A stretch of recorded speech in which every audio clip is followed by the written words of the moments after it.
हम बात करेंगे यहाँ पे मल्टीपल एंडोक्राइन नियोप्लाज्म, जिसे मेन सिंड्रोम के नाम से जाना जाता है। सबसे पहले इसके कैरेक्टरिस्टिक्स फीचर्स क्या होते हैं?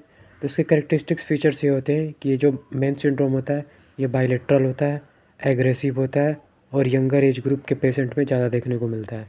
अब मेन सिंड्रोम को फर्दर डिवाइड किया गया है 3 पार्ट्स में, मेन 1 सिंड्रोम, मेन 2 सिंड्रोम और मेन 4 सिंड्रोम। इसमें से जो मेन 2 सिंड्रोम है वो फर्दर डिवाइड होता है मेन 2A सिंड्रोम में और मेन 2B सिंड्रोम में। मेन 2B सिंड्रोम को ही मेन 3 सिंड्रोम भी कहते हैं। अब जो मेन 1 सिंड्रोम है इसे हम वार्नर सिंड्रोम के नाम से जानते हैं।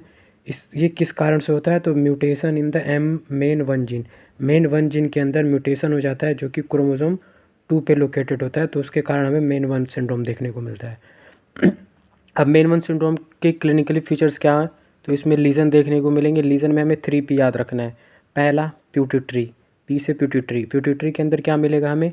प्रोलैक्टिनोमा देखने को मिलेगा जो कि सबसे कॉमन होता है और 30 से 40% केसेस के अंदर देखने को मिलता है। दूसरे पी से हम देखेंगे पैराथायरॉयड। पैराथायरॉयड के अंदर 90% केसेस में मिलेगा ये। इसके अंदर क्या होगा? पैराथायरॉयड एडिनोमा हो जाएगा या पैराथायरॉयड हाइपरप्लेजिया हो जाएगा। फिर थर्ड पी है हमारा पैंक्रियाटिक। पैंक्रियाटिक के अंदर हमें क्या मिलेगा? इंसुलिनोमा देखने को मिलेगा और गैस्ट्रिनोमा देखने को मिलेगा। इसमें से जो गैस्ट्रिनोमा है वो मोस्ट कॉमन होता है डिओडिनम के अंदर, जो कि 30 से 70% केसेस में देखने को मिलता है।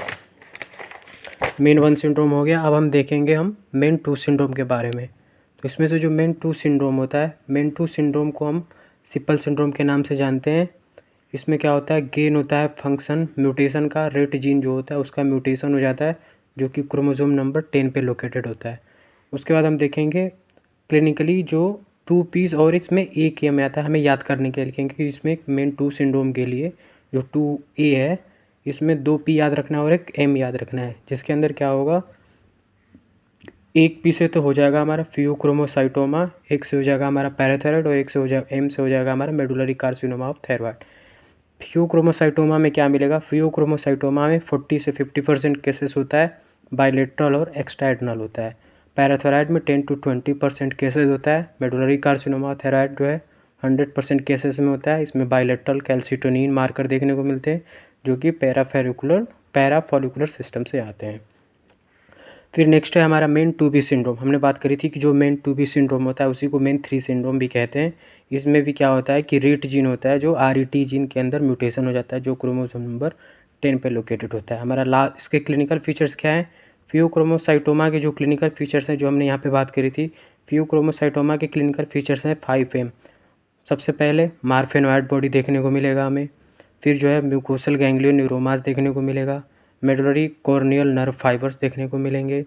मेगा कोलोन देखने को मिलेगा और मेडुलरी कार्सिनोमा ऑफ थायरॉयड देखने को मिलेगा।